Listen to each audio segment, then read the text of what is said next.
Hey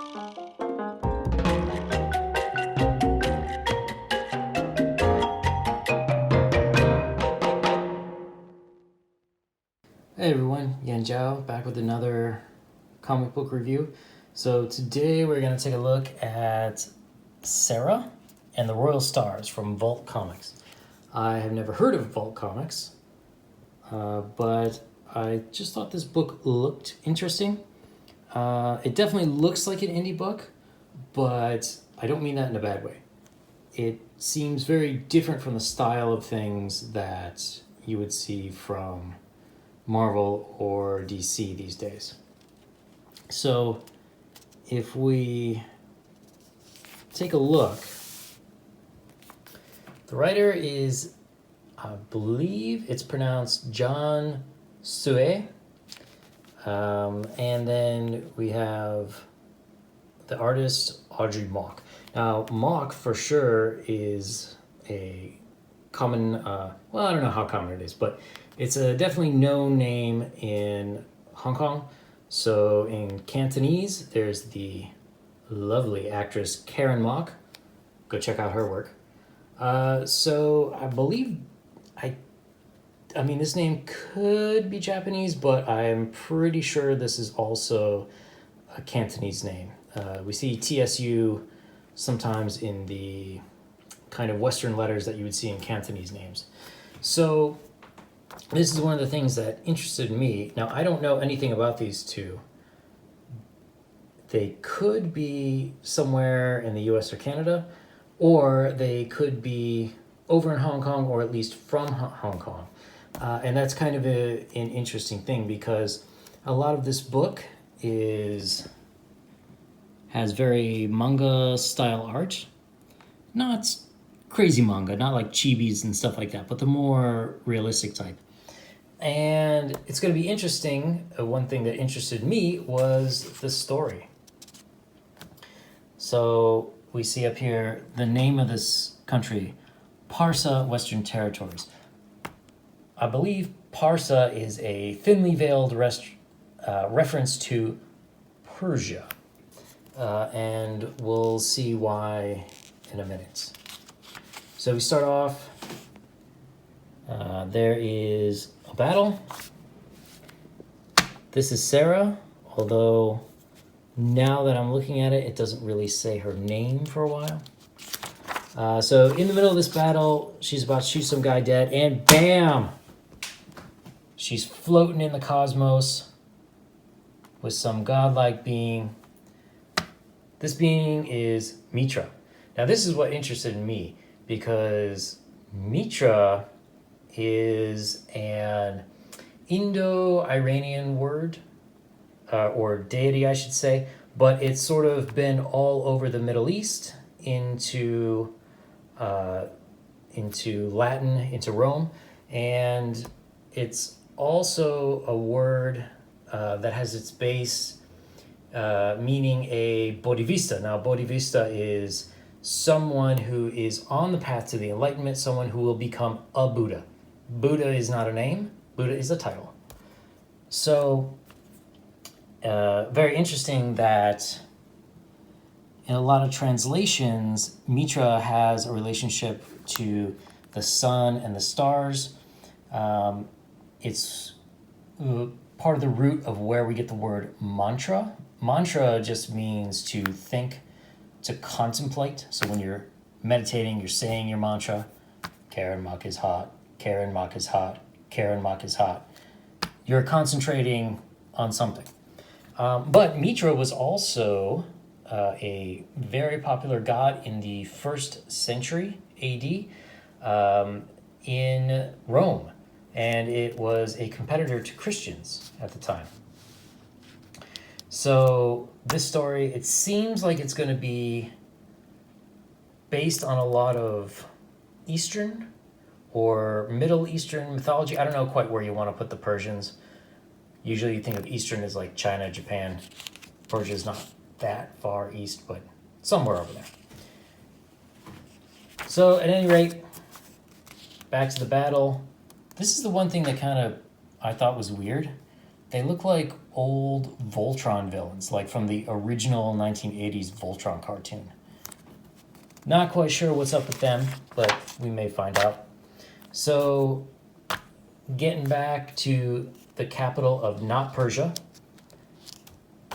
These are very Middle Eastern, Persian-looking outfits, Persian-looking clothes. More evidence of what they're playing with. But at any rate, she goes to sleep again. Mitra comes back, removes her heart, puts some kind of crystal in to give her magic powers. Way to go, Mitra. The negative thing is if she doesn't go on a quest, and the quest is to rekindle the stars, the royal stars. So it seems like her family is dying out and the country is dying out. And they mention another point that the seasons stay the same. So for some reason, the Earth isn't spinning on its axis or something like that. And this will save her family and the country. Which, by the way, something I like from the letterer. This is the standard font that they use for this book right here. Then we see over here we have a serif font, sort of like the serifed version of Comic Sans. Comic Not Sans, I guess. Which is cool. I like that the author is switching between fonts so you can visually, without being told, know that, okay, this is fundamentally different from this. Nice job. I don't know if I would have picked that font. I would have picked something a little bit thicker, a little bit more substantial than the average human one, because if it's a god, if it's some supernatural being, you'd think that they're stronger. But I like it. It shows a sign of a letterer who's actually paying attention. So we get a quick vision of what it's going to be in the future. So we'll skip a few pages. She basically takes off. Well, there was one thing. So we can see here, as she's leaving, her sister gives her some figs. And they talk about, oh my God, where'd you find figs? Haven't seen those in years. Which is like, okay, cool, but we just saw this city, right? This is where was that here? This is a pretty substantial sized city. And if nothing's growing anymore, if you can't find fig trees, how are you going to feed all these people? So I don't know. They don't get to it in this book, but maybe they will. So she takes off. She is looking for these royal stars, trying to figure out how to get to them. Looks like there's another army. This is very this is some of the most manga-like stuff. I don't know, just these designs look super Asian, which lead me to believe either it was John or Audrey. They must have either been heavily influenced from growing up there, or perhaps they were very influenced here as kids, because this stuff looks like it would fit over in Japan. So eventually she gets to a temple. There's an old wizardy guy attacked by lizard men. So this is kind of interesting here, because so far we've seen no indication that it's that they're in sort of a Dungeons and Dragons type world where there's all these different creatures. So far it's just humans and one god. I don't know what you're going to call Mitra. We'll see what she ends up being. But, okay, so now we know we're in a very different world. Turns out the old guy, bam, the bull. So for all of you Dragon Ball fans, the bull god was Chi-Chi, was Chi-Chi's father, and a very prominent figure in Asian mythology, especially coming from the Sun Wukong story, the Monkey King, Journey to the West. So it's going to be interesting to see. one of the things I didn't talk about too much is the color.